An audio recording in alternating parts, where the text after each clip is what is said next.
Good evening বন্ধুরা, আমার Facebook পেজে নতুন একটা ভিডিওতে তোমাদের অনেক স্বাগত জানাই। কেমন আছো তোমরা সবাই? আশা করছি সবাই খুব ভালো আছো। আর প্রত্যেকটা মানুষ যাতে ভালো থাকে আমি সবসময় ভগবানের কাছে সেই কামনাই করি। আর ভিডিওটা সন্ধ্যা থেকে শুরু হয়েছে, আর এখন এই যে আটা মাখছে না, মন্ডল মশাইয়ের নাইট শিফট চলছে, তো বলছে ওয়েদার ভালো নেই, তুমি একবারে খাবার বানিয়ে দাও, আমি নিয়ে যাই সাথে করে, তাহলে আর ডিনার টাইমে আমাকে আসতে হবে না। তো সেজন্যই আর কি আটা মাখছে। আর ওদিকে কেউ একজন ফোন করেছে, তোমরা দুজনে মিলে আর কি ফোনে কথাও বলছিলাম। তো দেখো এখন চলে আসলাম কিচেনে, আর নিচে বেলছি বলে তোমরা আবার প্লিজ কেউ খারাপ ভেবো না বা ঘেন্না পেও না। আসলে এই যে চাকিটা না, ওটা তো কাঠের তৈরি, আর পিন দিয়ে উঁচু করার জন্য যে ছোট ছোট আর কি বসানো থাকে চাকির পেছনে, তো ওটা না খুলে গেছে। ওই কারণে আর কি কোনোভাবে ওটাতে বেলতে পারছি না, তো খুব সমস্যা হচ্ছে। ওই কারণেই আমি কিন্তু আজকে নিচে বেলছি। আর তাছাড়া যে দেখছো ননস্টিক প্যানে আমি রুটিটা সেঁকে নিচ্ছি, তাওয়া আছে, কিন্তু যেদিন আমি ভিডিও করি ওই দিনকে আর কি ননস্টিক প্যানটা এই কারণেই ইউজ করি, যেহেতু এটাতে হাতল আছে। তো এটা হাতলটা আর কি ধরে, মানে এই যে বারবার করে নামাচ্ছি আবার এইভাবে বসাচ্ছি, এতে করে না অনেক তাড়াতাড়ি হয়। আর যেহেতু আমাকে টাইমের মধ্যে খাবারটা প্যাক করে দিতে হবে আর ভিডিও করছি সেই সাথে, ওই কারণেই কিন্তু আমি আজকে ননস্টিক প্যানটাই রুটি সেঁকছি। না হলে অন্যান্য দিন কিন্তু আমি তাওয়াতেই করি। তাই বলে তোমরা আবার এটা ভেবো না যে মানে এই পাত্রটাই করছি বলেই হয়তো এরকমভাবে ফুলছে। আসলে রুটি বানানো নিয়ে যদি একটা কথা বলি, তোমরা হয়তো অনেকেই হাসবে। বিয়ের আগে আমি কখনো রুটি বানাইনি, আর খুব একটা ভালো খেতামও না। এখন মোটামুটি তাও খাই। আর আগে যেহেতু বানাইনি ওইভাবে সেভাবে আর কি অভ্যাস ছিল না। কিন্তু বিয়ের পরে প্রথম প্রথম যখন আমি একবার দুবার রুটি বানিয়েছি না, তো সে রুটি দেখে আমার নিজেরই পছন্দ হচ্ছে না। তো আমার বর্মশাই খেয়ে ও শুধু একটা কথাই বলেছিল যে দেখবে একদিন তুমি এই জিনিসটা এত ভালোভাবে শিখে যাবে যে তোমার থেকে ভালো আর কেউ পারবে না। তো জানি না এখন কতটা ভালো পারি, বাকিটা তো তোমরাই দেখে নিয়েছো।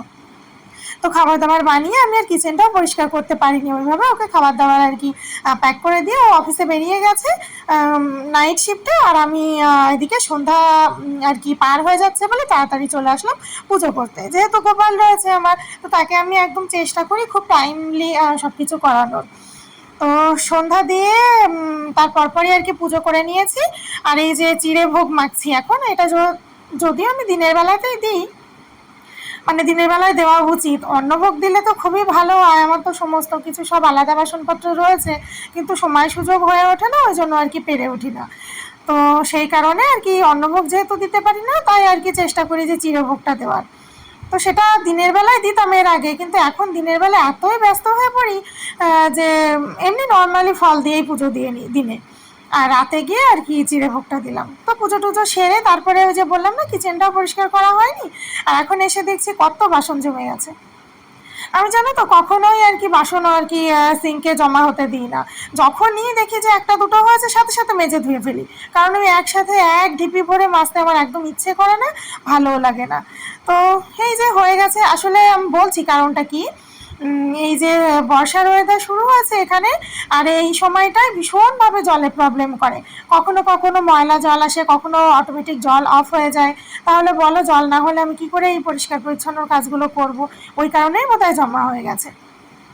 মানে এরকম আন্দাজা করে কেন বললাম বলো তো, কারণ এরকম মাঝে মধ্যেই হচ্ছে। কোনোদিন কিন্তু পুরো সারাদিন ভালো জল আসছে, ক্লিয়ার আসছে, আবার দু একদিন এরকম হয়ে যাচ্ছে।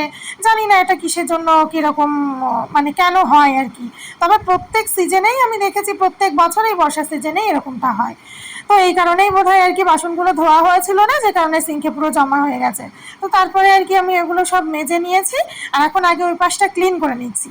মানে গ্যাস ওভেনটা, স্ল্যাবটা, সব কিছু আগে পরিষ্কার না করে নিলে কি হবে, তারপরে আমি আবার ধোবো, উপর করে রাখবো, ওপাশে আবার জলে ভরে যাবে। আর এই কাজটা জানো তো দিনের মধ্যে 2-3 বার করতে হয়। আমার যেহেতু মোটামুটি 3বারই কিচেনে আসা লাগে, প্রায় দিন তো 4 দিনও, মানে 4বারও হয়ে যায়, সন্ধ্যার টাইমেও যদি কিছু বানিয়েছি তো। কেন বলছি, সকালে হয়তো বড় কিছু খাবার দাবার বানাই না, কিন্তু যেগুলো করা হয় না তো সেগুলো করতেও আমার মিনিমাম 2 ঘন্টা কিচেনে থাকতে হয় এরকম।